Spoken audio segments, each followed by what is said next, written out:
ഇവിടുന്ന് 0 kilometre start ചെയ്യുകയാണ്. യാ മാ Photo. You okay?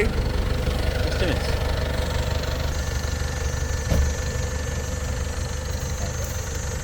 മാഗ്ന വണ്ടിൻ്റെ ഫ്രണ്ടിൽ കിടക്കുന്നത്. ഇതിന് മുമ്പ് വണ്ടി ഉണ്ടായിരുന്നു, വണ്ടിയെല്ലാം കടന്നുപോയി.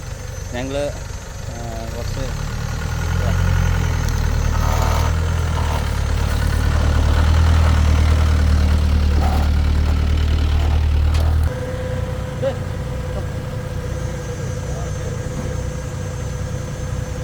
നടന്ന ബോർണിയോ സഫാരിയുടെ ഫോറസ്റ്റ് യാത്രയിലേക്ക് തിരിക്കുന്നത്. ഇന്നിപ്പോൾ ഉച്ചയ്ക്ക് 2 മണിയായ സമയം. ഓക്കെ, നമ്മൾ പോകാനുള്ള പരിപാടി നോക്കിയാണ്. ഓക്കെ, അടുത്ത വീഡിയോയിൽ കാണാം.